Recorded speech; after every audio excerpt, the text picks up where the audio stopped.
The challenges that arise from a cancer diagnosis can present unique difficulties, which can shake your confidence in your ability to really be there for your partner. On the other hand, they may also present an opportunity to develop new and better ways to relate to each other. If you find being there for each other is hard, or that your relationship is having ups and downs, this part of the DVD may help. You will meet Professor Brian Kelly, a psychiatrist, who will discuss how relationships may change and how couples can keep their connections strong. You will also meet Martina and James as they talk about how Martina's breast cancer impacted on their relationship, and Rob, diagnosed with prostate cancer, and his wife Debbie. It's a major stressor for any couple, and it often means a tremendous change in their life together. The diagnosis of cancer strikes a note of fear and anxiety about the consequences of that. The most obvious changes for people are coping with the different effects on a person's body, their functioning, different treatment needs. All of those things change life enormously. We know that there's often a lot of sometimes hidden worry and distress in the partner of someone with cancer. They might feel that their worries are less important than the worries of the patient, that their role is to support rather than to get their own needs met. Many couples, I think it sounds obvious to say, have been through difficulties in their life. They've found ways to manage. They know each other best. Our role often is to try and understand what's important to this couple, what are their strengths, how have they managed difficulties in the past, and how we can assist them to, if necessary, find some new ways of managing through this crisis of the cancer. I feel like we had a fairly close relationship together, and until I was diagnosed with the cancer, I didn't realise it was just the general stuff that we were talking about. There wasn't much deep and meaningful things that we thought we were talking about, so we've had to make the time to really get down to the personal things to address my cancer, so I can actually deal with our relationship and still keep it together, because it does need to be talked about. I feel that sometimes we're just two different people. We're both going in different directions, and I don't want to upset Deb by talking about it, but sometimes the tension in the air is such that you could cut it with a knife. Sometimes you see couples where it's they both have difficulty talking about how they're feeling, or both might be very skilled talkers, and that's great. But sometimes that difference, whatever the different patterns might be, can be something that people find difficult. I'll give you the example of a woman who's recently been diagnosed with a cancer and had surgery, is in hospital. Her husband is finding it so difficult that he tends not to visit as much as she would like, looks awkward, looks as if she gets the impression it looks as if he doesn't really care or doesn't understand how distressing this is, when in reality he cares a great deal and is very distressed but doesn't quite know what to say, or worried that what he might say is only going to make things worse. And so a sort of silence can develop around the most distressing aspects of it. But sometimes there are important things to talk about. Well, I'm finding it really tough to get Rob to talk about what he's going through to me. Each time I try to talk to him about it, he changes the subject. He busies himself doing something else that's I know it's not really that important. And he brushes me off with a, "Listen, love, I'm fine." And we've been married for so many years. I know it's not true. In a couple, one person wants to talk at a time when the other person thinks, this is just not the right time. There's never going to be necessarily what feels like, the perfect time or the perfect words. There aren't perfect words for some of the things that people might need to talk through, or ways of raising things. What's important is that I think that the couple perhaps are able to negotiate when a time might be that would work best. I think is more important is that people try to have the conversations and acknowledge that maybe the words don't come out as you'd like, but the intention is to try to understand. I think timing's everything at the moment. I've learnt that when James walks in at the end of the day from work, that I have to take a step back and just wait for after dinner, or once he's read the paper, just so he's relaxed and in a good frame of mind. And then that way it doesn't feel like I'm nagging him, and just giving him the time to be in the headspace that we need to be to have an open and honest discussion about it. I try and ensure we have enough time and space to sit down and have a proper conversation. We don't basically run out of time if we've got to go to work or drop the kids off, and we've got to make that special time to sit down and complete what we've started. What can we do? What's the point of talking about something that we can't change? It may be that one or other party feels that it's robbed them of the relationship that they've valued, or the good things about their relationship, or that cancer has taken over their life, and they sort of say, look, I don't want to talk about it.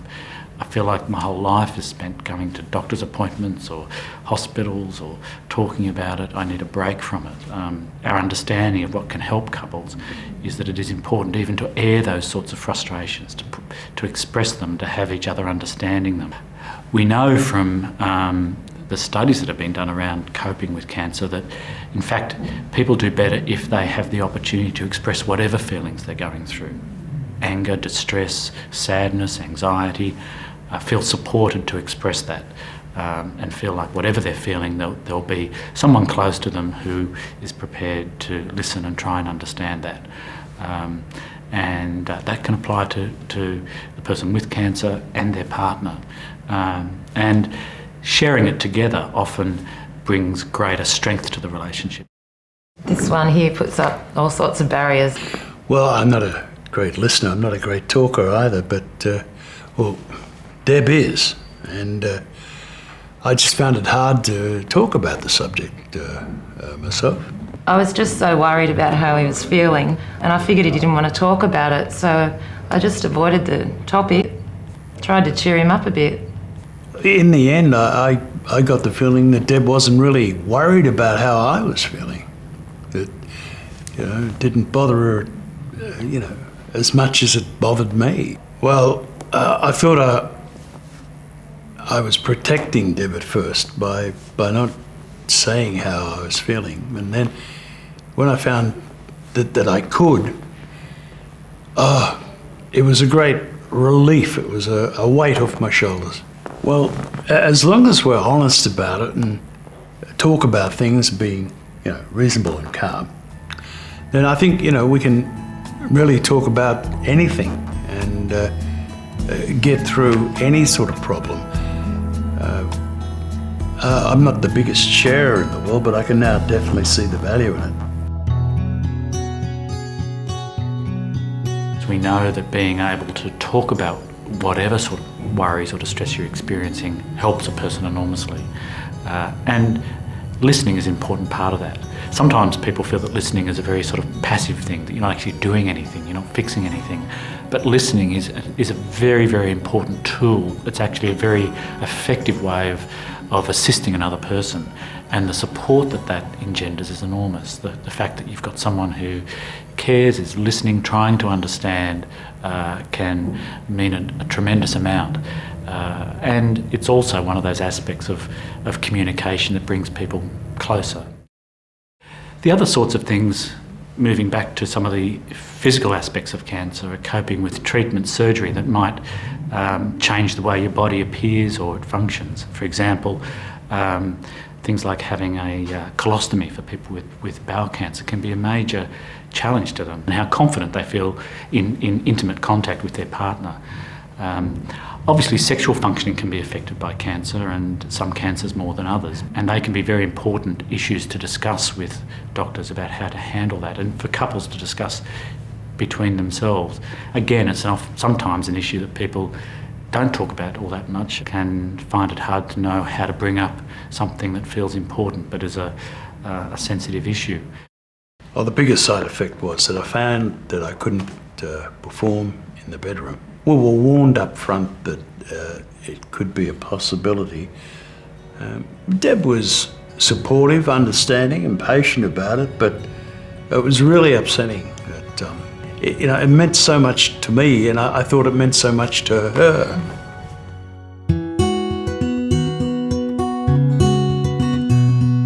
The other thing is some of the practical things about coping with the changes in life that that this might mean. Those changes can be very important changes in the roles that couples have in a family and a relationship. The person who's suffering the cancer might feel that they're giving up a lot of important parts of their life. You know, they're not able to work.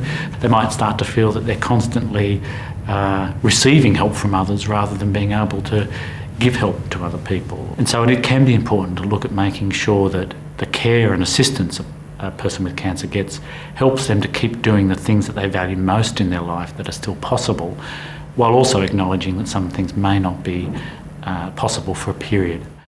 After the diagnosis, I felt like I was going crazy. I couldn't do the normal things I wanted to do. All I wanted to do was get back to normal things in my life, like looking after my family, my husband and my children.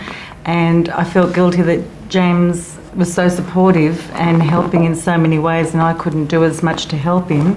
But I wanted to be able to help more than I could, and it frustrated me that I couldn't, so it made it awkward with us.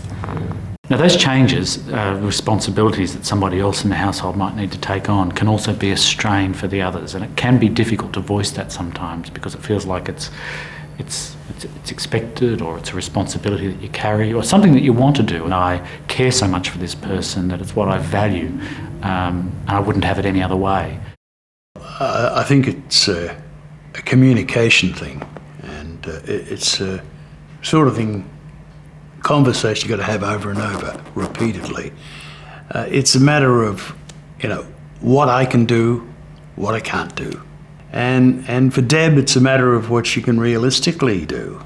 During treatment, when Rob was knocked about by all the side effects, I was so overburdened and exhausted, and Rob suggested we ask our family and friends for some help and support, and we did. Felt guilty at first, but it was just amazing the difference it made. It helped us to concentrate on us rather than on it. Talking about your feelings and what you are experiencing is a vital way to cope with cancer. Listening to your partner is an important way to ensure they feel supported. Your roles and responsibilities may change. Be sure to talk with your partner about how these changes impact on you. Cancer can affect a couple's connection, but there are ways to maintain your emotional and physical bond. The Coping Together booklet and website contain strategies for enhancing your communication and dealing with changes that may arise in your relationship.